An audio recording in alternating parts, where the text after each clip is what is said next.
Il nous est demandé de ne faire qu'une seule chose lorsque nous sommes dans la présence du Seigneur pour le servir. Il nous est demandé de lui offrir la graisse et le sang. Ézéchiel 44, 11. Le sang répond à sa sainteté, à sa justice. La graisse satisfait sa sainteté. Le sang traite la question de nos péchés et la graisse celle de sa satisfaction. Le sang enlève tout ce qui procède de la vieille création. La graisse introduit la nouvelle. Et cela est bien plus grand qu'une simple doctrine. Notre vie d'âme fut remise en cause lorsqu'il livra son âme jusqu'à la mort. Lorsqu'il répandit son sang éternellement incorruptible, il ne répandait pas seulement sa propre vie. Il déversait toute la potentialité de la vie de l'homme naturel. Il a non seulement été confronté avec la mort, mais il est ressuscité d'entre les morts. Et la vie par laquelle il la vit pour Dieu. Il vit pour la satisfaction de Dieu. Il offre la graisse et le sang. Si nous voulons servir le Seigneur, nous aussi, nous devons offrir la graisse et le sang. Ézéchiel 44, 15. Et cela est rendu possible uniquement sur la base de ce qu'il a accompli. Un tel ministère s'exerce dans un lieu bien précis. Ils entreront dans mon sanctuaire. Ils s'approcheront de ma table pour me servir. Ils seront à mon service. Ézéchiel 44, 16. Ce ministère s'exerce dans le sanctuaire intérieur, dans le lieu caché, et non pas dans la cour extérieure exposée aux yeux de tous.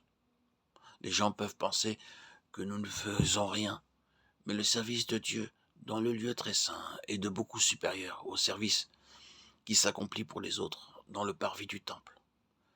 Frères et sœurs, apprenons ce que signifie se tenir devant le Seigneur, attendant ses ordres, accomplissant tout service sur ses seules indications, sans être gouverné par autre chose que sa seule volonté.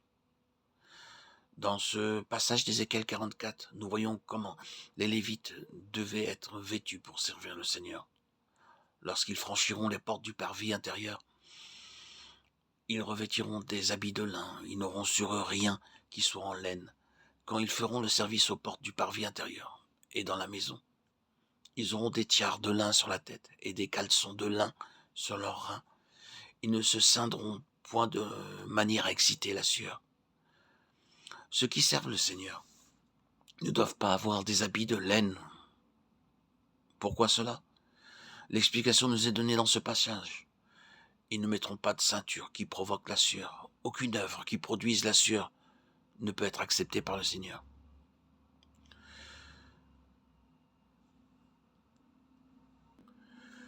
Dieu, dans Genèse 3, 17, 19, a déclaré: c'est à la sueur de ton visage que tu mangeras du pain jusqu'à ce que tu retournes dans la terre, d'où tu as été pris. Car tu es poussière, tu retourneras dans la poussière. Il est clair que la sueur est étroitement associée à la malédiction. À cause de la malédiction, la terre produisit du fruit, parce que l'homme faisait des efforts. Et ces efforts provoquaient la sueur. Tout travail qui produit de la sueur est prohibé pour ceux qui servent le Seigneur. De nos jours, s'il n'y a pas de sueur, il n'y a pas d'œuvre. Avant de travailler pour Dieu, on doit contacter beaucoup de gens, avoir des discussions et des mises au point, et pour finir, avoir l'accord de certaines personnes pour pouvoir aller plus loin. Car attendre tranquillement devant le Seigneur pour recevoir ses instructions, c'est hors de question. Cependant, dans un travail spirituel, le seul facteur que l'on doit prendre en compte, c'est Dieu. L'unique personne que l'on doit contacter, c'est Dieu. L'œuvre spirituelle, c'est l'œuvre de Dieu, et quand Dieu agit, il n'est pas nécessaire que l'homme produise des efforts qui le fassent transpirer. Il est vrai qu'il nous faut un zèle et une agitation rigoureuse pour planifier le travail auquel Dieu nous a destinés. Mais rappelons-nous qu'il n'est pas nécessaire de s'agiter, car tout est l'œuvre de Dieu, et Dieu agit et œuvre pour qualifier nos plans. Ainsi, Si nous avons toujours en conscience, à l'esprit, que c'est Dieu qui procède dans toutes nos agitations,